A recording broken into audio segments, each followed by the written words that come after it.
we are going to be reviewing major U.S. wars.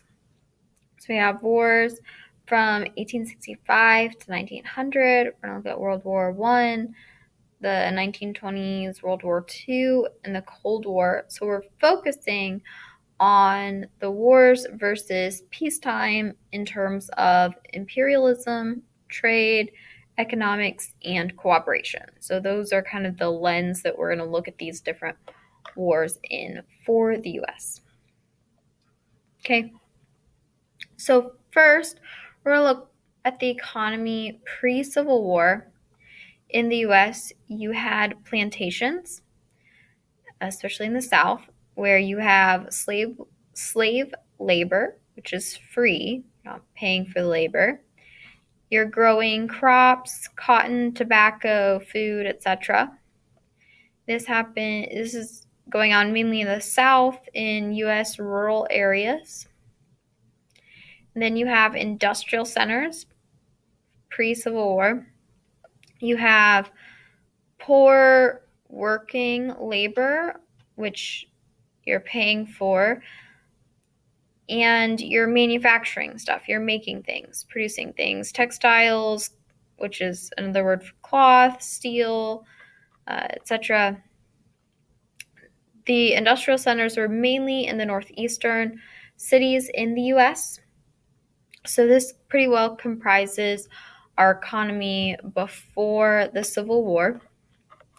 We have, on one hand, in a lot of rural areas in the South, we have plantations, and in the Northeast area, we have a lot of industrial centers.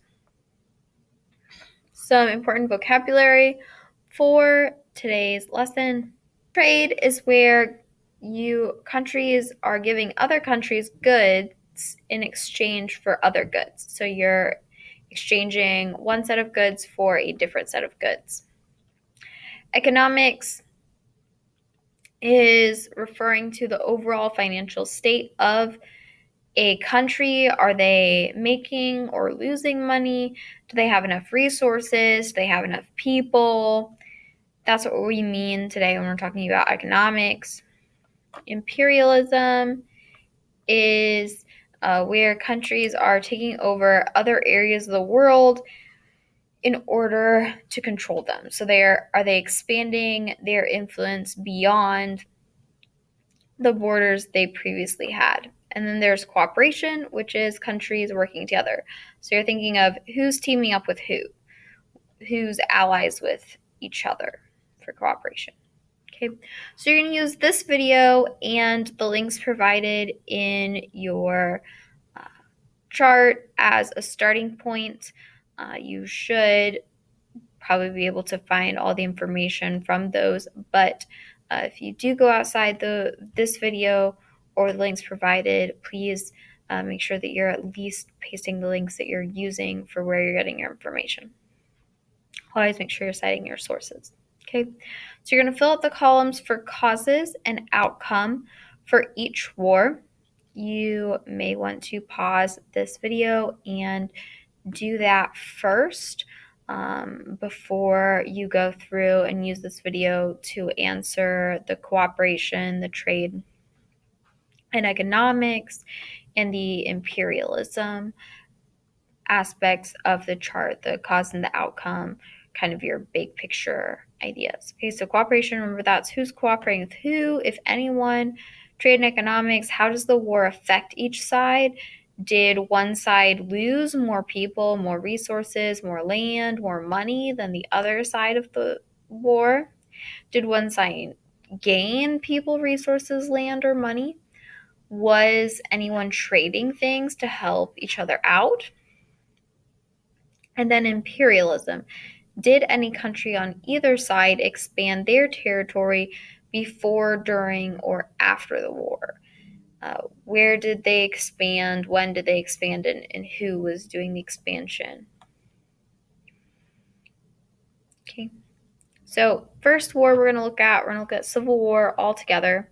Okay, so cause of the Civil War, largely slavery, which was a cause for both moral and economic reasons. And so states' rights. You had state power versus federal government power to secede.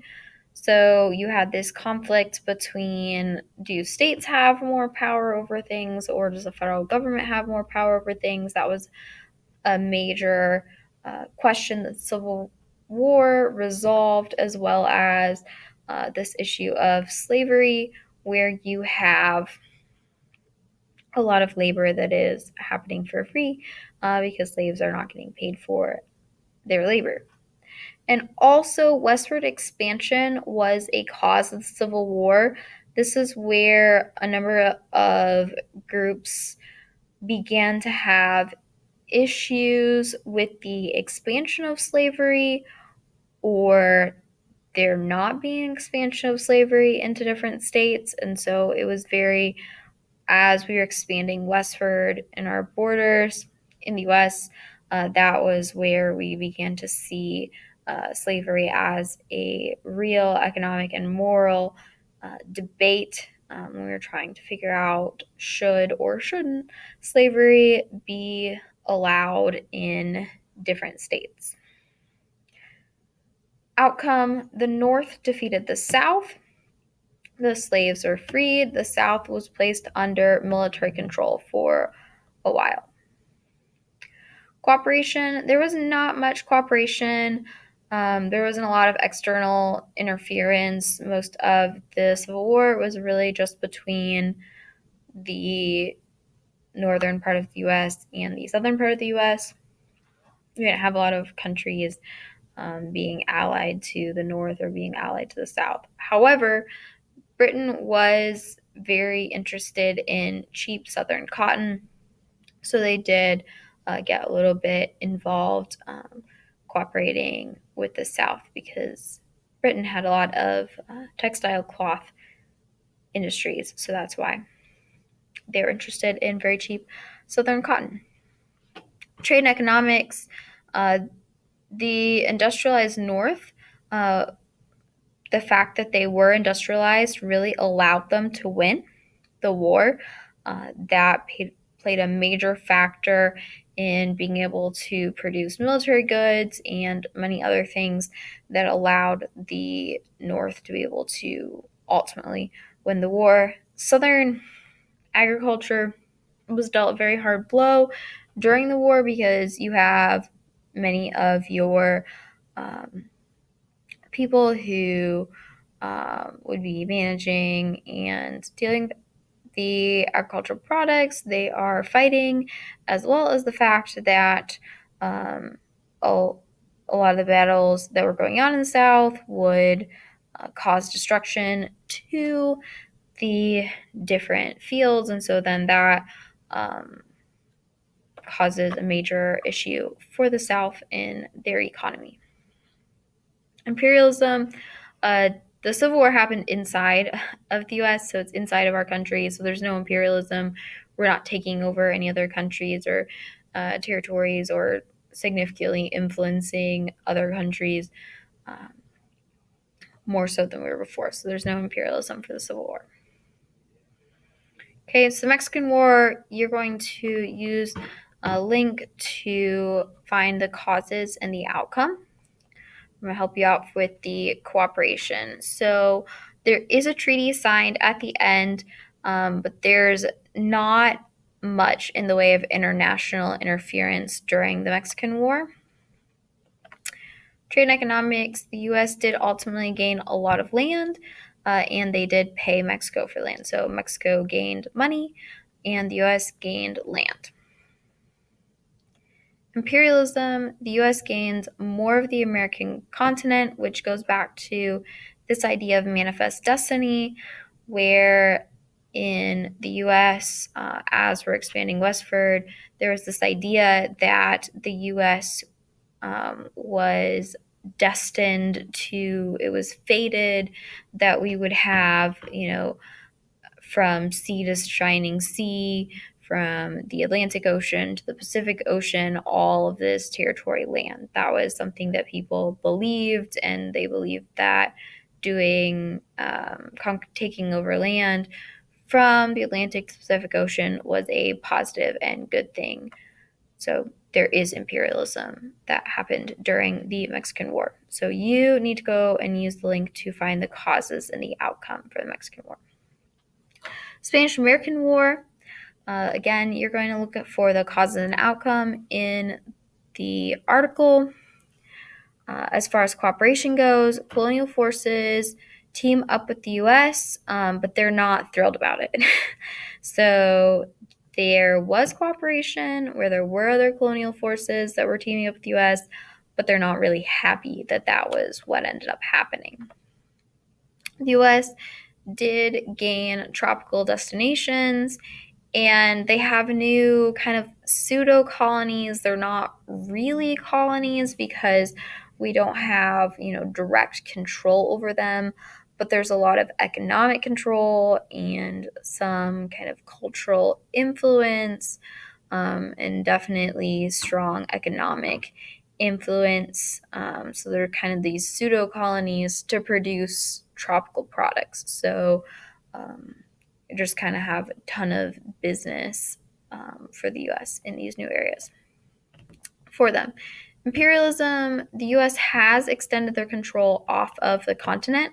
So this is imperialism in expanding their sphere of influence, their economic influence, and those kinds of things. Okay, so you're going to go and use the article to fill in the causes and outcome for the Spanish-American War. Okay, for World War I, there is definitely cooperation. You definitely want to read the article, find out what the causes for World War I was, what was the outcome of World War I ultimately. Cooperation, there's two major teams for World War I. The first team included Germany, Austria-Hungary, Bulgaria, and the Ottoman Empire. Those are called the Central Powers. And then team 2 was Great Britain, France, Russia, Italy, Romania, Japan, and the US, and those were called the Allied Powers. So there was definitely cooperation. There was some teaming up of several different countries and empires in order to fight this world war, which at the time was called the Great War, because we thought this was going to be a big enough war that we would never have wars again. Unfortunately, that prediction didn't come true. Trade and economics, the war cost many, many lives. The U.S. economy did perk up during the war because we supplied a lot of stuff, a lot of equipment, a lot of food and those kinds of things to Europe, especially in the aftermath. Germany was in a ton of debt after World War I, and Europe has to rebuild because most of World War I is being fought in Europe, so the US wasn't. Our industries weren't necessarily affected by destruction of the war, but a lot of Europe is, so we're able to kind of perk up our economy to supply Europe what they need. Germany ended up having a lot of debt, which definitely affected them. And Europe has to figure out how to rebuild a lot of their economy. Imperialism, countries had their colonies that they were fighting for. Them, as well as some colonies, they did get switched as far as who controlled them depending on who won the war. So there was definitely imperialism involved in World War I. That was one of the major things related to the war, and so a lot of countries, a lot of colonies were switched as far as which country ruled those areas of the world, depending on if they were on the winning team or the losing team of World War I. Okay, World War II. You want to look at the causes of World War II as well as the outcome of World War II. There is cooperation for World War II. There's two main teams. Again, you have Team 1, the Axis powers, Germany, Italy, and Japan were your major Axis power countries. And then you have the Allied powers, Great Britain, France, Russia, and the US were your major allied powers.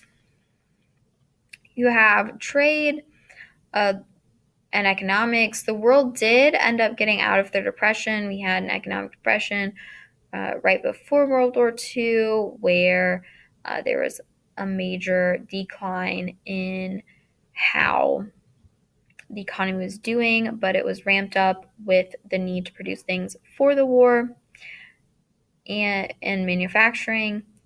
Also, women entered the workforce in much higher numbers than they had been before.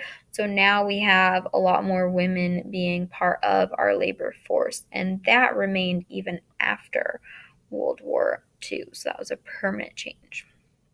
Imperialism, the biggest change in imperialism is that Japan loses its imperial colonies. So Japan had colonies that it possessed, and at the end of World War II, they have no colonies. There are other aspects to imperialism related to World War II, but that's one of the biggest changes in imperialism for World War II. Cold War. Okay, again, you want to go and find the causes and outcome of the Cold War. Use the article provided to do that. Cooperation. So this is a little bit different. You have major two teams, capitalism versus communism. So you have different aspects of different economic systems. And any country that had capitalism was part of one team, and any country that adopted communism was part of another team. So there was tons and tons and tons of countries involved. We're not going to list all of them, but any country that leaned toward capitalism was in one camp, and any country that leaned towards communism was in the other camp. So trade and economics, the issue is what type of economy the world should have and who gets to trade with who. So trade and economics, very fundamental to the Cold War. That was a large part of what was being fought about. And so one of the main issues was what type of economy the world should have. Should it be market-based? Should it be, essentially plans, commands economy? And then if you have a market-based economy and if someone else has a command economy, such as a communist economy, then do you get to trade with each other or not? Those are some major issues we were working out during the Cold War. Imperialism, both groups, the capitalism group, which was largely led by the US, and the communism group, which was largely led by the Soviet Union. Biggest country that comprised the Soviet Union before and afterwards of the Cold War was Russia.